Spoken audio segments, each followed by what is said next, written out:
ცხოვრებას და ღორის ტბობაში უსამართლო ცხოვრებას, მე მგონია სჭირდება მოძრაობა, ბრძოლა ჭირდება. ჩვენ დამოუკიდებელი ქვეყანა გვინდა და არა თქვა გახსნილი და გადაგვარებული.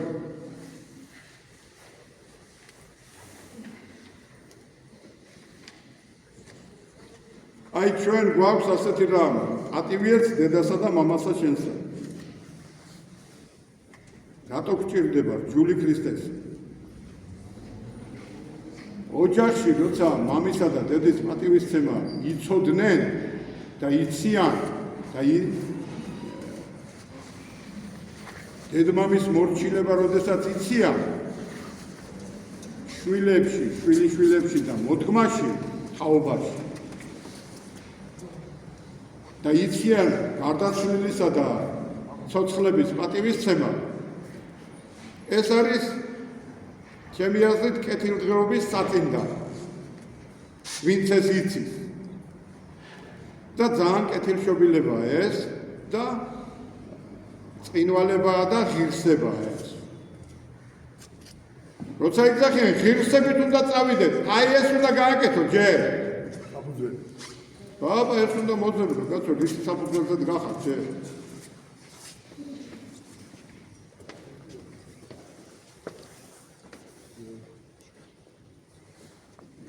აი ეს ნეობრივად როდესაც ცხოვრობს ქართველი ხალხი. ქართველები არიან საქართველოში კიდე ასეთი შემორჩენილი ხალხი, რომელიც ამ ჩემს ნაფიქრებზე იმადგან აქვს მიღებული ეს ენერგია და ეს ხედვა. როდესაც ცხოვრობს და სულიერი განათლებითაა და ერთობით და ასეთი ოჯახები არის დაცული რღვევისგან, ყარია, არი რღვევა. რატო?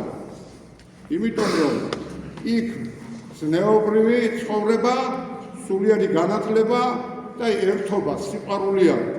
აი ეს არის იმ ოჯახის დაურღვევლობის საფუძველი. ესეთები არსებობენ. მაგრამ განსაცდელი ამათვინ არის ზუსტად მოსული. ვინც ისია არაფერია მისთვის. ვინც ეგრე დასახდა და გამდიდრდა სიხარბეში ცხოვრობს. მაგრამ შვილებში და შვილიშვილებში ნახავს იგი თავის მოღვაწეობას. მე ვიცი რომ მხოლოდ და მხოლოდ ქრისტიანული ოჯახები ქმნიან ძლიერ ღერძელ საზოგადოებას და ძლიერ სახელმწიფოს.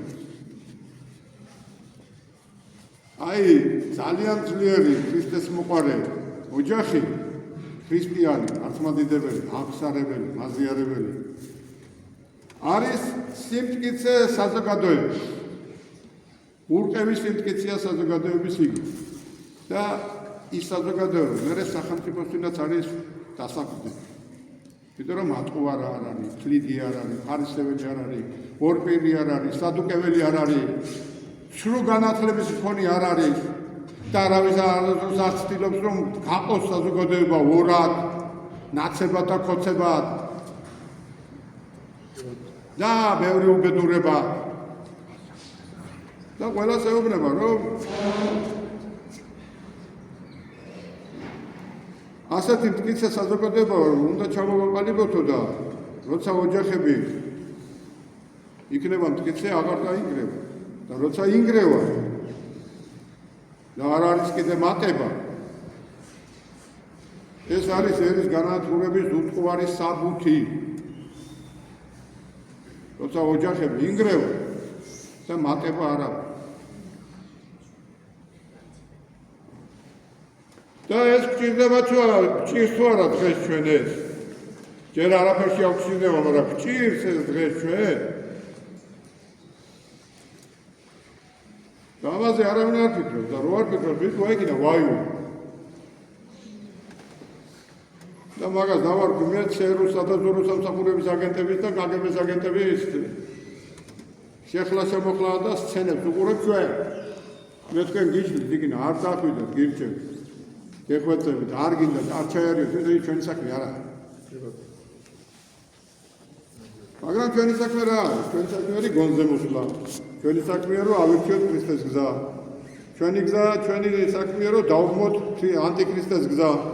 დავგმოთ ბარაბას გზა. დავგმოთ ავაზაკის გზა.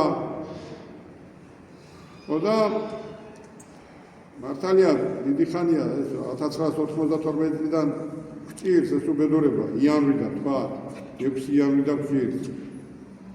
მაგრამ მოინანი აღიარე ეს შეუსაბამოსობები ერთმაც და ბერმაც და დაიბადე მოინათლე და შეისწავლე უფლის ახალი აღთქმა და იქ წერია აღზრდ აღიღე ცხედარი შენი ცოდვილი ცოდვილ მედამოდე და ხვიდოდე და წადი და აღარ ცოდე იყავი კეთილი წესიერი და გახდი მართლმადიდებელი ცხოვრები პირველი გადაიწერე სანთელი ხელში დაიკავე გამომეჭიმე იქინა ტელევიზიით მაჩვენე და მე მეტრაბახები მეც ქრისტიანი ვარ და ცხოვრებით კიდე ეშმაკრიყავი ვერცი ერიც და ბერიც ერთ მოხდა